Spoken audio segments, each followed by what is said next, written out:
अस्सलाम वालेकुम, मैं इरफान अली और आप देख रहे हैं मेरा YouTube channel physics and math bye Irfan. हम अब पढ़ रहे हैं इंटर फिजिक्स का फर्स्ट चैप्टर जो है हीट के बारे में, चैप्टर नंबर 11। तो हमारा जो आज स्टडी का टॉपिक है वो है चैप्टर नंबर 11 जो कि है हीट के बारे में कि हीट हमारे पास क्या है, हम आज ये पढ़ेंगे।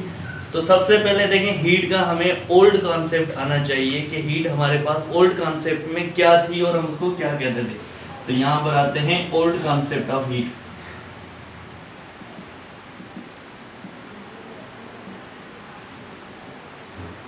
तो देखें ओल्ड कॉन्सेप्ट ऑफ हीट में हमारे पास आती है कैलोरी थ्योरी, जिसको हम कहते हैं कैलोरी। मींस हीट को ओल्ड कॉन्सेप्ट में क्या कहा जाता था, कैलोरी। तो ये हमारे पास कैलोरी है क्या, हमें ये पढ़ना है। तो देखिए कैलोरी हमारे पास ओल्ड कॉन्सेप्ट में ये कहा जाता था कि ये हमारे पास एक वेटलेस फ्लूइड है, मींस इसका फ्लूइड का टाइप है और इसमें कोई भी वेट नहीं है। ये हमारे पास वेटलेस फ्लूइड है जो कि फ्लो करता है हर एक बॉडी में, हर बॉडी में ये हमारे पास फ्लो करता है। अब हमें फील क्यों नहीं होता, क्योंकि ये वेटलेस है, इसमें कोई भी वेट नहीं है। लेकिन इस थ्योरी की एक और खासियत है, वो ये है कि ये कहती है कि इसका अमाउंट, कैलोरी का जो अमाउंट है वो फिक्स है या कांस्टेंट है with respect to its mass. Means object के मास के हिसाब से कैलोरी का अमाउंट फिक्स है। अगर किसी ऑब्जेक्ट का मास कांस्टेंट है तो उसमें कैलोरी की अमाउंट कांस्टेंट है। अगर किसी ऑब्जेक्ट का मास बढ़ रहा है तो हम कहते हैं कैलोरी बढ़ रही है, मींस हीट बढ़ रही है। अगर किसी ऑब्जेक्ट का मास कम हो रहा है तो हम कहेंगे उसमें कैलोरी कम हो रही है। तो हीट हमारे पास क्या है, ओल्ड कॉन्सेप्ट में कैलोरी कहा जाता था। मींस ये एक फ्लूइड है जो हर ऑब्जेक्ट में फ्लो करता है। हमें फील इसलिए नहीं होता है क्योंकि इसका वेट नहीं है।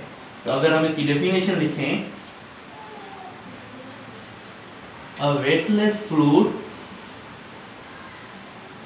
oblique liquid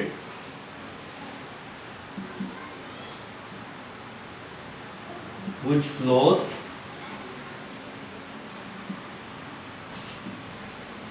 in an object and its mass, its amount is fixed oblique constant with respect to its mass। ये थी हमारे पास definition old concept of the heat कि हमारे पास ये किस्म वेटलेस फ्लूइड है जो कि फ्लो करता है हर ऑब्जेक्ट में इन एन ऑब्जेक्ट एंड इस अमाउंट इज फिक्स। और इसका जो अमाउंट है या इसकी जो वैल्यू है वो हमारे पास क्या है, फिक्स है। लेकिन किसके लिहाज से, मास के लिहाज से। अगर हमारे पास मास चेंज होगा, if mass changes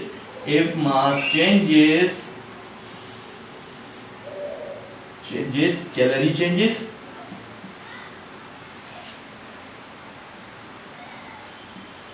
If mass doesn't change,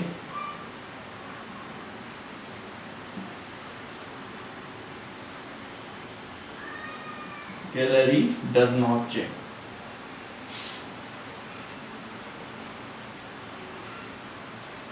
लेकिन ये है हमारे पास कैलोरी की थ्योरी कि हम कैलोरी को कैसे डिफाइन कर सकते हैं। ये था हमारे पास ओल्ड कॉन्सेप्ट। न्यू कॉन्सेप्ट हमारे पास जो हीट का है वो डिफरेंट है। मींस वो इस थ्योरी को रिजेक्ट करने के बाद ही प्रोड्यूस हुआ।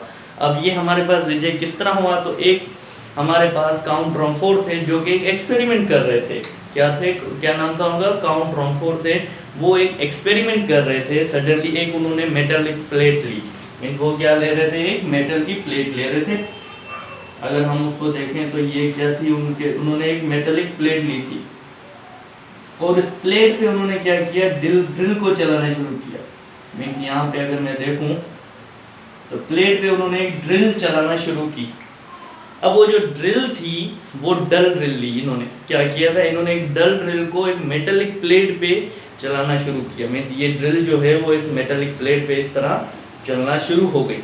अब ड्रिल डल थी तो इसका मतलब वो इस प्लेट से सुराख नहीं कर पाई। तो थोड़ी देर के बाद जब उसने ये ड्रिल चला रहा था तो थोड़ी देर के बाद ये जो मेटालिक प्लेट थी ये गर्म होना शुरू हो गई। मींस ये मेटालिक प्लेट हमारे पास क्या हो गई, गर्म हो गई। लेकिन ड्रिल जो थी वो उसने डल ड्रिल चलाई थी जो कि इसमें से कोई भी सुराख नहीं कर पाई थी। तो मींस इस मेटल का प्लेट का जो मास है वो क्या रहा, फिक्स रहा, उसमें कोई चेंज नहीं आई। ये क्या कर रहे थे, डल ड्रिल चला रहे थे, जिससे थोड़ी देर के बाद हमारी प्लेट गर्म होना शुरू हो गई, लेकिन प्लेट के मास में कोई भी फर्क नहीं आया, लेकिन प्लेट क्या हो गई, हीटअप हो गई, गर्म हो गई। लेकिन यहाँ पर वो क्या कह रहा है कि इस मास, इस amount is fix constant with respect to mass, mass के लिहाज से कैलोरी का अमाउंट फिक्स है, मीन हीट का अमाउंट फिक्स है। जबकि मेटल प्लेट पे जब उस पर ड्रिल चलाई तो मेटल प्लेट के मास पे तो कोई फर्क नहीं आया, मीन्स कैलोरी में भी फर्क नहीं आना चाहिए, जितनी हीट पहले थी उतनी अब है। लेकिन नतीजा क्या निकला कि हीट जो मेटल प्लेट थी वो सबसे ज्यादा गर्म हो गई। तो फिर ये कॉन्सेप्ट हमारा रॉन्ग हुआ कि हमारे पास कैलोरी थ्योरी जो है ये गलत है, हीट हमारे पास कैलोरी नहीं है, कोई भी वेटलेस फ्लूइड नहीं है। तो न्यू कॉन्सेप्ट आया हीट का कि हीट हमारे पास क्या है, एनर्जी का फॉर्म है, जो कि हॉट बॉडी से कोल्ड बॉडी की तरफ कन्वर्ट होता है या ट्रांसफर होता है। अगर मैं यहाँ पे और चीज लिखूं कि हीट की new definition, new concept about the heat,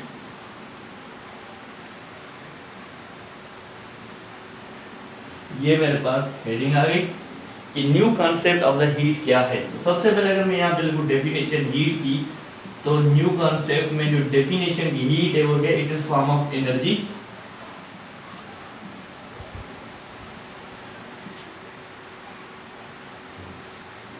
which is transferred, which transfers from hot body to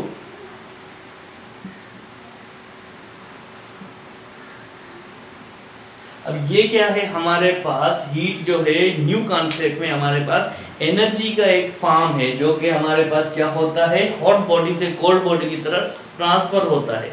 तो ये है हमारे पास new concept of the heat, जो उस डल ड्रिल से या मेटल प्लेट पे जब उसने डल ड्रिल चलाई तो देखा कि वो क्या कर रहा है कि अपनी एनर्जी को ट्रांसफर करिए, डल ड्रिल जाती अपनी इलेक्ट्रिकल एनर्जी को ट्रांसफर कर रही थी हीट एनर्जी में।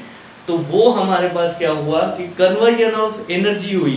तो वही हमारे पास क्या है, हीट है। न्यू डेफिनेशन कि हीट हमारे पास क्या है, फॉर्म ऑफ एनर्जी जो कि हॉट बॉडी से कोल्ड बॉडी की तरफ ट्रांसफर होती है। अब जो यूनिट है, यूनिट ऑफ हीट, वो हमारे पास क्या है, जूल है, क्योंकि एनर्जी का यूनिट क्या है, जूल। तो हीट हमारे पास क्या है, एनर्जी का फॉर्म है। तो यहाँ पे unit of heat is equal two joule. अब एक और क्वेश्चन राइज अप होता है कि अगर यहाँ पे हमारे पास हीट का यूनिट क्या है, जूल है, तो वर्क भी हमारे पास जूल ही है, वर्क भी हमारे पास क्या है, जूल। तो ये दोनों चीज सेम है, are both same. Question mark यहाँ पर देखें क्या लिखा है, question mark, are both same, दो क्वेश्चन मार्क, क्योंकि हीट का यूनिट भी जूल है, वर्क का यूनिट भी क्या है, जूल। तो क्या ये दोनों यूनिट्स आपस में सेम आ रहे हैं, वर्क और हीट का? तो क्या ये दोनों चीजें आपस में सेम है, इक्वल हैं? तो जवाब है बिल्कुल, ये दोनों आपस में क्या है, सेम है, इक्वल है, क्योंकि ये दोनों आपके पास क्या है, मेथड्स हैं to transfer, methods to transfer energy. दोनों हमारे पास क्या है, एनर्जी को ट्रांसफर करने के तरीके हैं, मेथड है, जिसमें से हमारे पास हीट जो है नॉन मैकेनिकल मेथड है।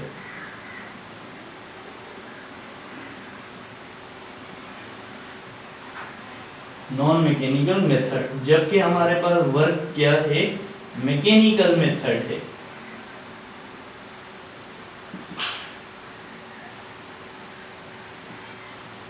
अब इन दोनों में फर्क क्या है, हीट और वर्क में है तो दोनों आपके पास मेथड, दोनों का काम क्या है, एनर्जी को ट्रांसफर करना, एक फॉर्म से दूसरे फॉर्म के अंदर एनर्जी को ट्रांसफर करना, इन दोनों का काम है। लेकिन एक जो है आपके पास मैकेनिकल मेथड है और दूसरा आपके पास नॉन मैकेनिकल मेथड है। तो दोनों में फर्क क्या है ये हमने समझना है। तो देखें, नॉन मैकेनिकल मेथड मीन्स इस पे आपने कोई भी एक्सटर्नल फोर्स अप्लाई ना हो या एक्सटर्नल सोर्स अप्लाई ना हो, हीट या एनर्जी जो है वो आपकी ऑटोमेटिकली ट्रांसफर हो, हीट आप ना, उसको कहते हैं हम नॉन मैकेनिकल मेथड। मीन्स किस ऑटोमेटिकली आपके पास एनर्जी ट्रांसफर हो without expenditure of external sources और एक्सटर्नल फोर्स। आप एक्सटर्नल फोर्स को अप्लाई किए बगैर या फिर एक्सटर्नल सोर्सेज को अप्लाई किए बगैर किसी भी तरीके से आपकी एनर्जी ऑटोमेटिकली ट्रांसफर हो जाती है, तो उसको हम कहते हैं नॉन मैकेनिकल मेथड। वर्क आपके पास आ जाता है मैकेनिकल मेथड में, अगर ऐसा कोई चीज जिसमें से आपको एनर्जी को ट्रांसफर करना है लेकिन उसके लिए आपको एक्सटर्नल फोर्सेस की जरूरत पड़ रही है या एक्सटर्नल सोर्सेज की जरूरत पड़ रही है, तो ऐसे मेथड को हम क्या कहते हैं मैकेनिकल मेथड। और वो जो एनर्जी ट्रांसफर होगी उसको हम क्या कहते हैं वर्क, उसको हम क्या कहते हैं वर्क। तो यहाँ पर देखिए हीट की definition, it is form of energy which transfers from hot body to cold body.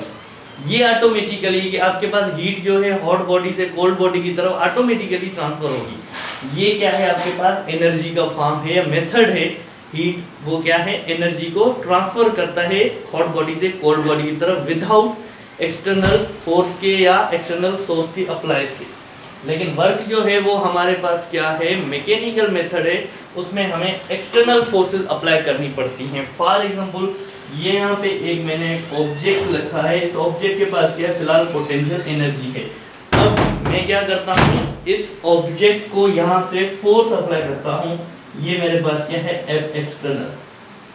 मैंने यहाँ पे एक एक्सटर्नल फोर्स अप्लाई की तो यहाँ से क्या होगा ये ऑब्जेक्ट मूव करना शुरू होगा यहाँ पे। तो देखिए पहले जो ऑब्जेक्ट रेस्ट में पड़ा था तो उसके पास क्या थी पोटेंशियल एनर्जी।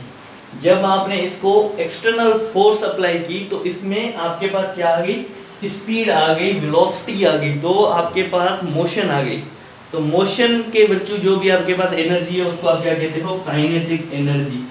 मींस अब ऑब्जेक्ट के पास क्या है वेलोसिटी है, इस ऑब्जेक्ट के पास क्या है वेलोसिटी, किस लिए क्योंकि ड्यू टू एक्सटर्नल फोर्स। जब ये ऑब्जेक्ट रेस्ट में था तब आपने इस पे एक्सटर्नल फोर्स अप्लाई की, एक्सटर्नल फोर्स अप्लाई करने के बाद इस ऑब्जेक्ट ने सर्टेन डिस्प्लेसमेंट कवर किया, इस ऑब्जेक्ट के पास क्या आ गई वेलोसिटी, वेलोसिटी आ गई तो वर्च्यू ऑफ मोशन के से आपके पास जो भी एनर्जी होती है उसको आप क्या कहते हो काइनेटिक एनर्जी। तो देखिए पोटेंशियल एनर्जी कन्वर्ट हो गई काइनेटिक एनर्जी में, लेकिन कैसे हुई by application of external force. आपने एक्सटर्नल फोर्स को अप्लाई किया, एक्सटर्नल सोर्सेज अप्लाई किए, तब जाके आपके पास पोटेंशियल एनर्जी कन्वर्ट हुई है काइनेटिक एनर्जी में। तो इस मेथड को हम क्या कहते हैं वर्क कहते हैं, जो कि हमारे पास क्या है मैकेनिकल मेथड है एनर्जी को ट्रांसफर करने का। मैकेनिकल मेथड जिसमें आपको क्या चाहिए एक्सटर्नल फोर्स अप्लाई करनी पड़ती है कि आप एनर्जी को ट्रांसफर कर सकें। तो ये हो गया हमारे पास old concept of the heat और new concept of the heat. अब अगर हमने यहाँ पे ये चीज लिख ली है तो एक रिलेशन है कि हमारे पास ओल्ड कॉन्सेप्ट और न्यू कॉन्सेप्ट ऑफ हीट में यूनिट्स के रिलेशन क्या हैं। तो ये देखें 1 calorie is equal to 4.18 joule के बराबर आता है। तो ये रिलेशन है आपका कैलोरी और जूल में, क्योंकि ओल्ड कॉन्सेप्ट ही सही लेकिन है तो आपके पास क्या एनर्जी तो हीट ही था आपके पास, क्योंकि इसको पहले के दौर में भी मेजर तो किया जाता था। तो ये कैलोरी का यूनिट आपके पास जूल में कितने की इक्वल होगा 4.18 जूल बराबर होगा 1 कैलोरी के। तो ये था हमारा आज का टॉपिक हीट के बारे में, फर्स्ट ईयर और इंटर का फर्स्ट चैप्टर 11 हीट था। उसमें हमने ओल्ड कॉन्सेप्ट और न्यू कॉन्सेप्ट पढ़ा, किस तरह हमारे पास ओल्ड कॉन्सेप्ट रॉन्ग हुआ या ड्रॉबैक हुआ तब जाके हमारे पास न्यू कॉन्सेप्ट है। तो इंशाल्लाह नेक्स्ट लेक्चर में हम पढ़ेंगे टेम्परेचर और इंटरनल एनर्जी और हीट और टेम्परेचर में क्या फ़र्क है वो पढ़ेंगे। चलिए थैंक यू।